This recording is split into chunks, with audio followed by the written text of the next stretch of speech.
Hello and welcome to the week of market research. My name is Sabrina and I'm the online event manager at marktforschung.de. And now on stage, I would like to welcome Alex Chilingaryan. He's the founder and CEO at DataTile. Hi, Alex. It's glad to have you here with us. Hi, Sabrina. Thank you, and thank you everyone for joining us. Yeah, Yes, so and mhm. I would Over to say in you. advance to our audience, if you have any questions, so feel free to ask them into the Q&A session or tool right at the bottom of your screen. I will check the questions and pass them to Alex later in the Q&A session. And now it's your turn, Alex. So the stage is yours. Thank you so much. Okay, so I should start with an apology. I lied to you. I have absolutely no idea what's on your screens, but I've seen enough to risk this headline. The dashboards are sold as a automation and time saver, but in reality, they become a maintenance burden and running cost. And sooner or later, users request a new killer feature, export to Excel, so they can circumvent the rigid reporting pipeline that lags behind the business needs. And AI promises to become a native interface for all, but misuse can kill the buzz. AI dropped in the wrong way doesn't make intelligence. It makes slop that accumulates in time. This is not, but I'm not against AI. This is not talk against AI. It's talk about how to put it where it actually shines. So the agenda for today, the four milestones that why research reporting usually breaks conventional tools and resists automation. It's less tech issues, more misalignment between processes and tools. LLMs are dramatically changing the landscape and approach to automation. Software feels less like a thing and more like a liquid. How to engage with AI properly and avoid the hype and get actual benefits in terms of speed and efficiency and business profits. And then I'll stop talking and show you data live. So, uh, let's forget about AI for a moment and observe the beast we're dealing with. So survey data arrives. Someone cleans it, generates Excel tables.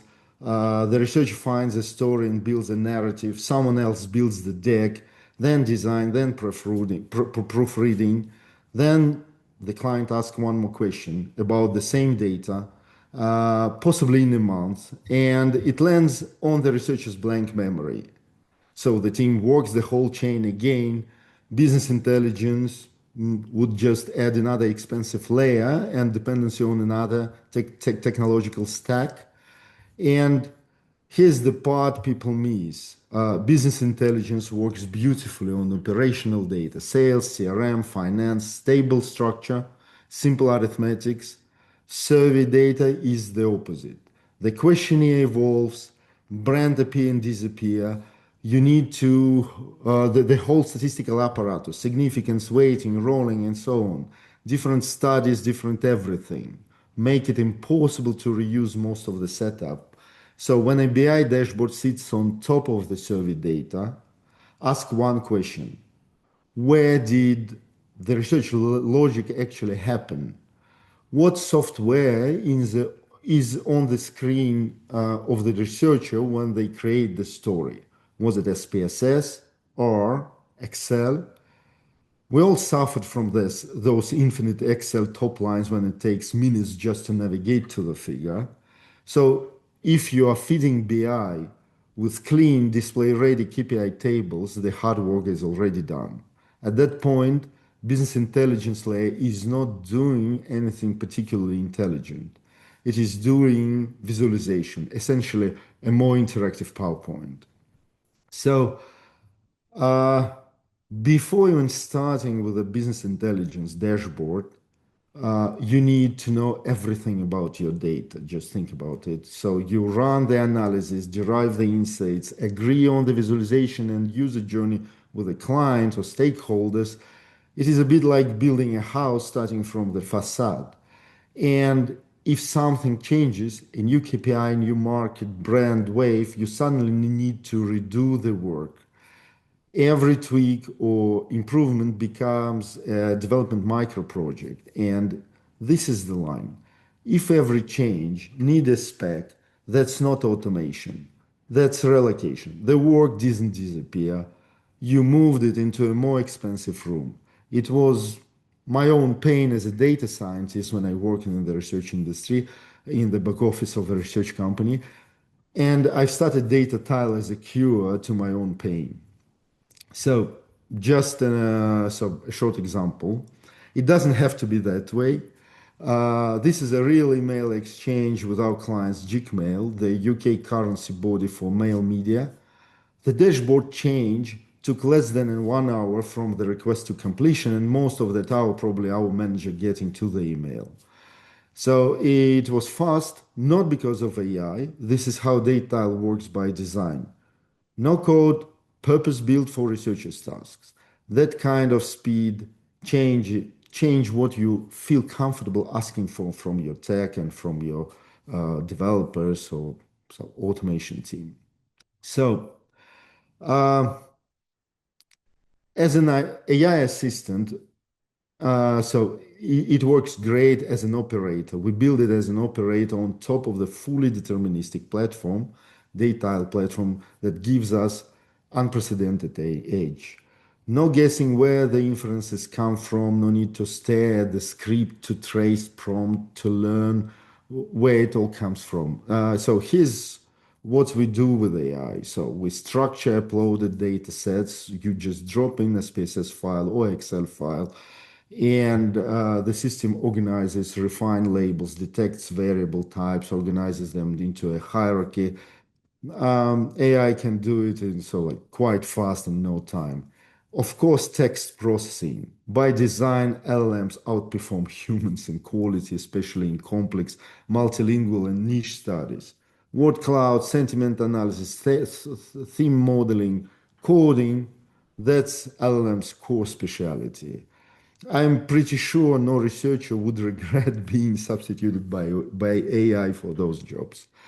And um, so, what amazes me about AI as a tech, we can spawn agents and copilots and incorporate new AI features into the platform with unprecedented speed. It deserves another talk how to use AI to write AI, but our roadmap is packed to roll out new AI features. So on a weekly basis until the end of this year.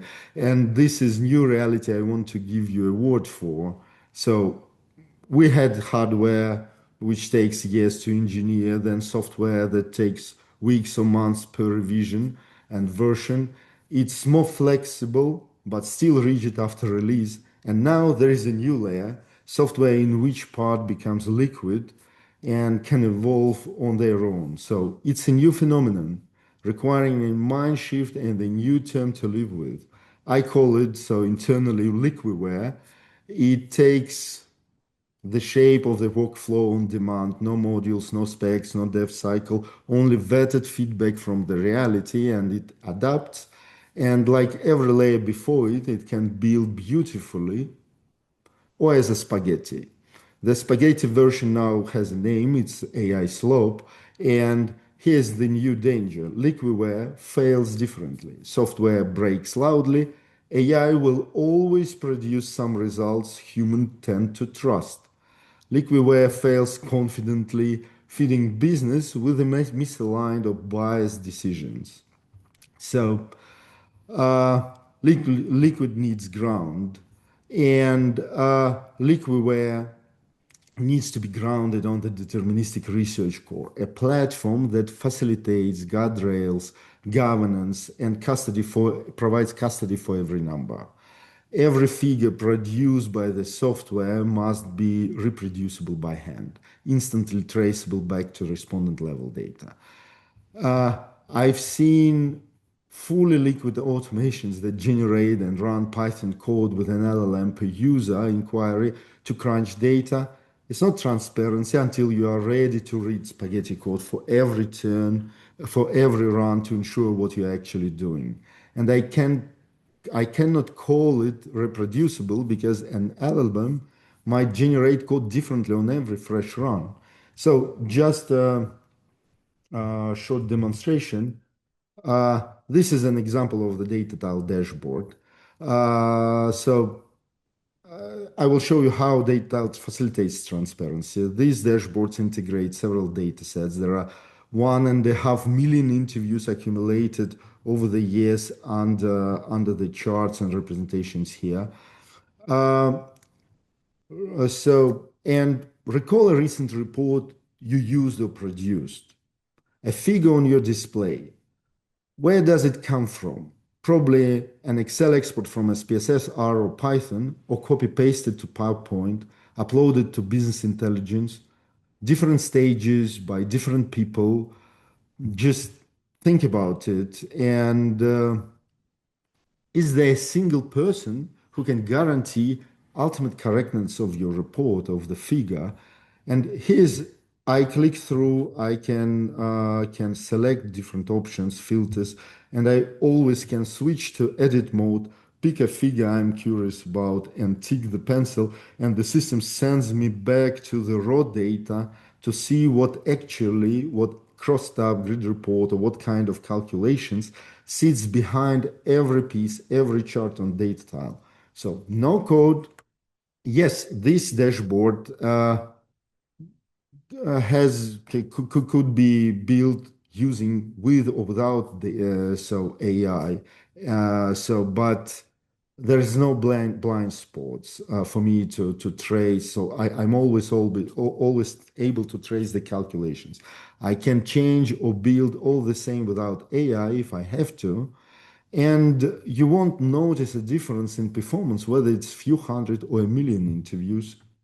So, uh, okay, yeah, and here's an evidence for best practice. A study comparing AI agents to human workflow. AI was dramatically faster and cheaper, but the quality was lower. Sometimes it was being fabricating results.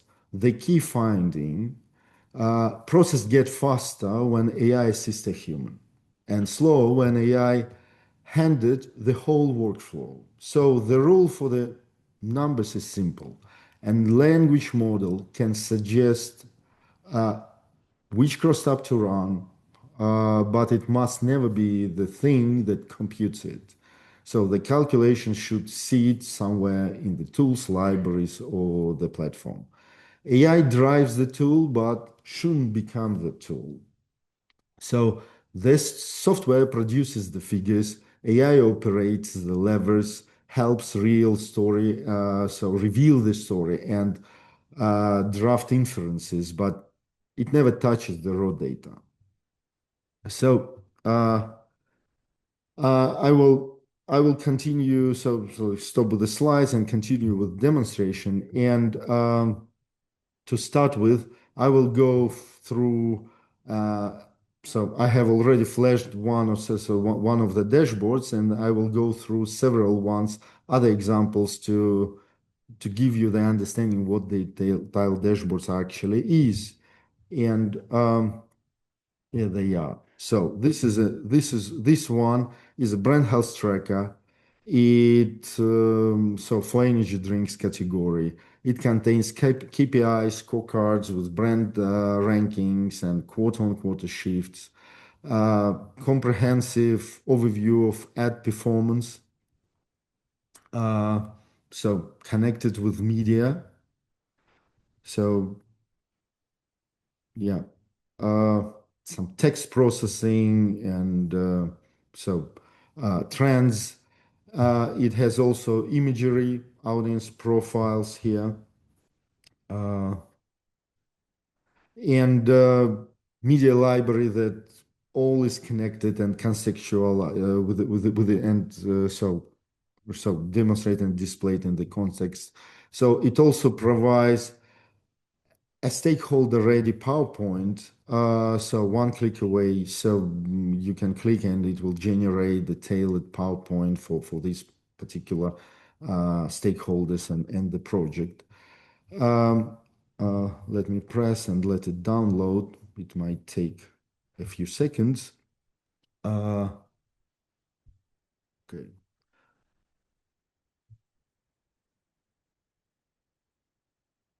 So it will generate and I will download and will demonstrate. So far, let's move on. So here it is. Quite big, 20 megabytes. So it contains, as you see, it contains plenty of different slides and reports. It runs in a scenario and features and all the charts and all objects here are native PowerPoint charts and so tables. It's not like pictures on the screen, so you can use it, you can copy paste and play around. So the next one is Bank CSI, anonymized example from the banking industry. It maps customer satisfaction along the client journey, from the first experience and onboarding to the service usage and loyalty. Uh, so it's organized so as an interactive navigator that stakeholders work through stage by stage. It can also generate bespoke PowerPoints again.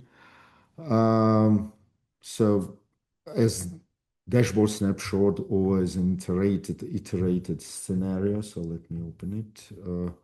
So again, all these charts and in PowerPoints are live and native PowerPoint objects, even some graphics which PowerPoint doesn't maintain. So we managed to create them here, like funnels or this kind of scatter plots. I'm closing it.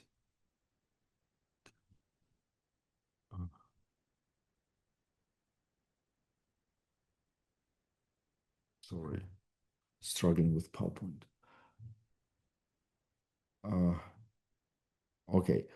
So the next one would be turf analysis. So it's classical turf analysis. It answers the planner questions, the real questions, not which channel is the biggest, but which combinations reaches the most distinct people. It's also interactive, allows you to pick so brands and audiences and so it's integrated. You can run it from inside the platform. You can integrate it on the dashboards.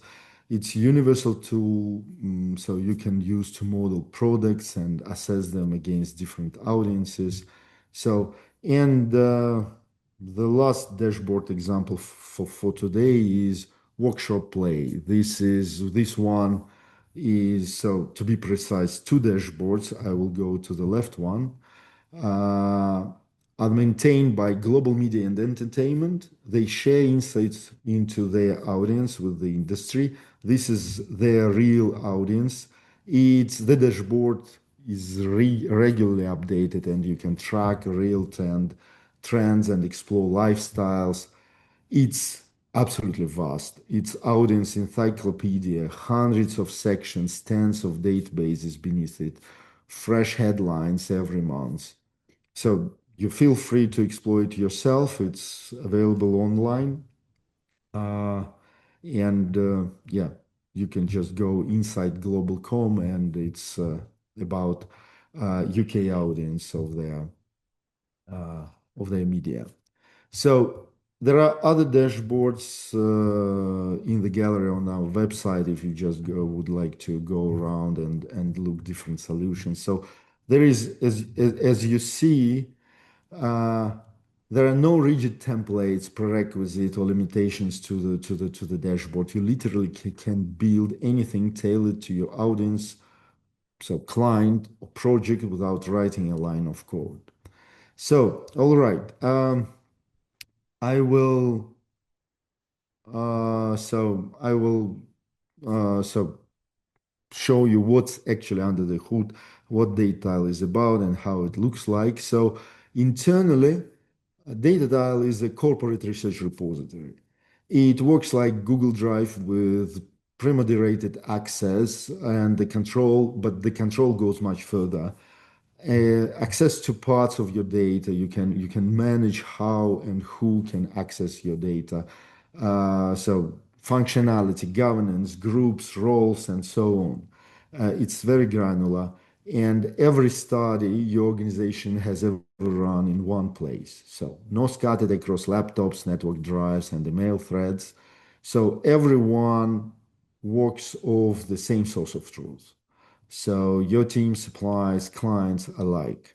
And it's there when you need it, securely available in the cloud or from your corporate server. So it's absolutely infrastructure agnostic. It can run in Amazon, in Google, or on your server, or even on your laptop, just for fun. So now some data loading. It's like Google Drive. You just drop in your SPSS file. This is usually needs a special tool or an expert, but not here. So DataTile organizes data set and prepares them for analysis and reporting. We support different formats. And DataTile identify multiple response questions, organizes hierarchy, creates NPS categories, refines labels, and builds a clear hierarchy for navigation. So here's an internals of data set after the loading. So nice hierarchy. It's especially handy and a real-time saver inconvenience for large service with thousands of variables. So let's run our first crosstalk. Let it be prompted awareness by another click monthly awareness. And yet another click, I'm putting significance on. So this is it. And yet another click to display it to display it on chart. So this is the charts. There are plenty of types, and I can immediately download it in PowerPoint, PDF, Excel, and so on. So and so getting back here, it's by default, it's so vertical percentage, but there are tens of different statistics data can calculate. It's all configurable in the settings of the database, so you can easily tweak not only data access, but also what functionality is available in your database for your users, how weights are applied, and so on. So um, and of course, you can go there in the back office of the database and create any new variables. But even if you are just a user with no edit permission, you are not limited by the existing data. You can compute new codes on the fly and drag and drop features like I'm dragging it here, joining, and let's get it. So age group, bringing it here. And I can give it a name, my new target audience, and voila. So everything is here. If this is my audience, I can save it for later reuse, and so it's immediately available everywhere on all charts, all dependent reports, graphics, and so on. So users can explore all of this themselves, while you as an admin still control exactly what they can touch. It's a self-service for them, time saving and governance for you. And so clients who buy research, they love it because for them it's faster to open a data tile, whether it's dashboard or self-service database, because it's faster for them than to call to a researcher. Researchers love it because, okay, most of the questions are quite boring and but takes a lot of time to go back to the data processing department, fetch a Excel file from Excel table from them, and send back to the customer. Could take days. In big multinational trackers, I've seen cases when it could take months, more than a month. Yeah, and and here it's everything on the in the also on the tip of your fingertips. And there are plenty of different other request types and analytical modules. For example, as you see, we have turf analysis. You can now explore the raw data as it is. It sits in the database. There is grid report, and the grid report allows to So as an example, it allows me to see the question grid in a single table. So I will take the brand awareness, put it here, and I can see them side by side, and again switch to the chart and see them again in one, so in one chart on one table. So I can compare levels of awareness, yeah, and go through it. So all charts, so there's a history of charts. They're all here available, like browser tabs. I can switch back and forth, creating them. And yeah, I can just, if I build my representation, I just can double click and go through, navigate from various KPIs, and so without rebuilding every time from scratch. So here we go. And what if so another crosstalk. Okay, I will take several demographics variables and drop on columns. And what if I want, uh, again, what if I want to run this crosstab against, I don't know, tens of other variables or hundreds of other variables and generate top line reports?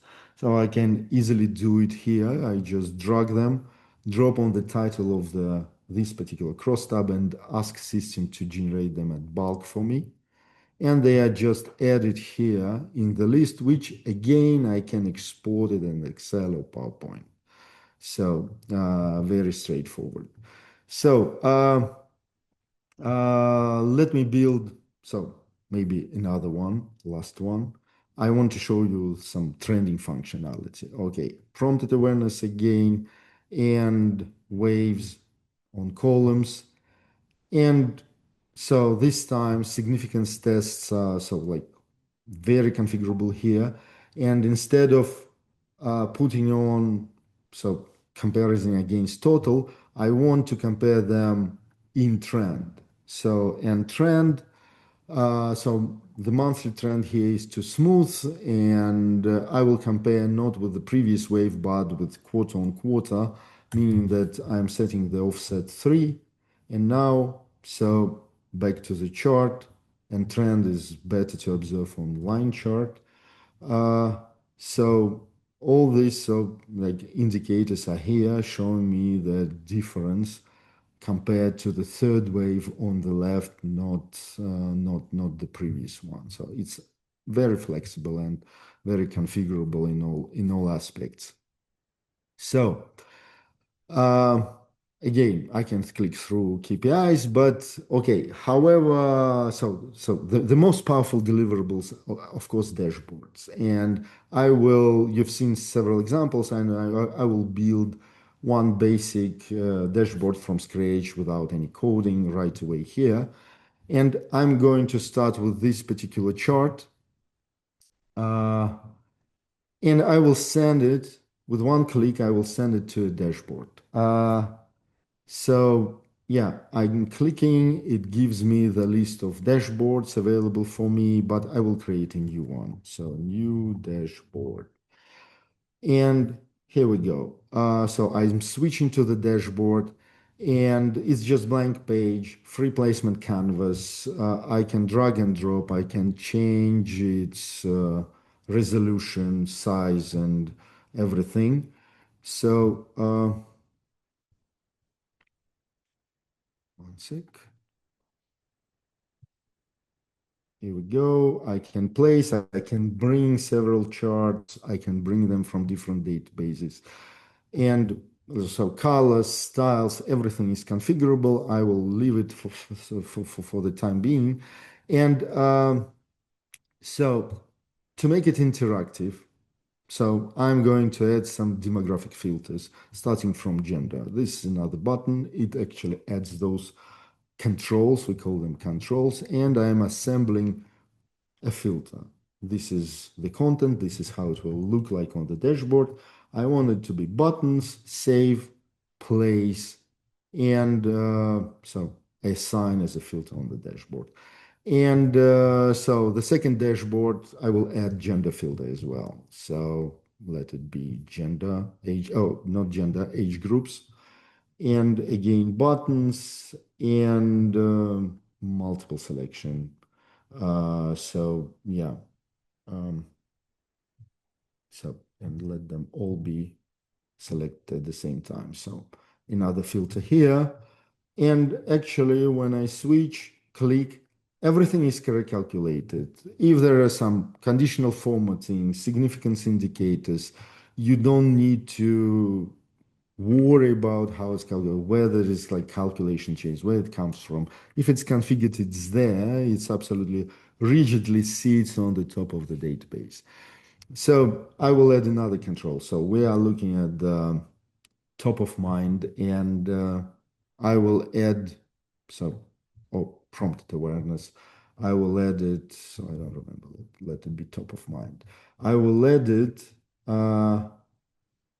as a control as well to allow users to select particular brands to display, because okay, in real studies there could be hundreds of brands, and you need a way to substitute. So instead of filters, I'm using a different assignment. And now it again it recalculates strictly and again deterministically and very fast. So there are 9,000 interviews, but it would be, if it would be a few million of interviews, so you wouldn't so notice so a bigger latency. So just another one thing here. So the last one. What if I want rolling? I want them to enable rolling on this chart, and I also can easily do it. So I'm just adding another control. So make it a type. So I want to create the number of waves I want to roll about. So enter the number. Again, I put it here and assign it as a rolling on columns. So, and now when I enter 2, it smooths me the trend, straightforward, easy, including again all the indicators, significance calculations, and so on. So the base is automatically recalculated and everything. So the dashboards here is like a Lego. You can develop it organically in response to business requirements. And whatever you do, so you can easily clone, create. If you have typical studies or would like to play around, you can easily clone the dashboard or create, turn it into a template. And if you have similar studies with similar coding, DataTile will automatically so recognize and can be used with different data sets. And by the way, if I get back to the database, so as you see now we have so trend for year 16, so 12 waves, 12 monthly waves. So I can go back to the system, switch to data tab, and just drop in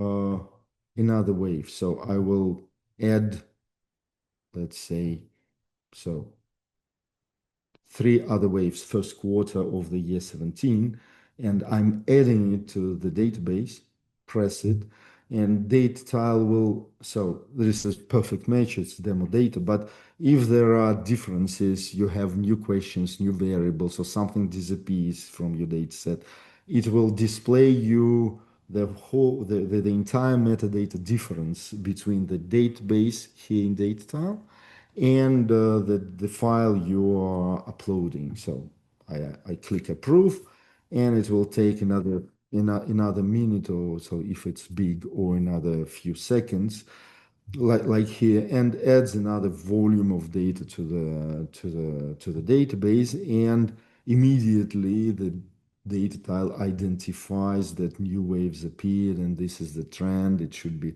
prolonged.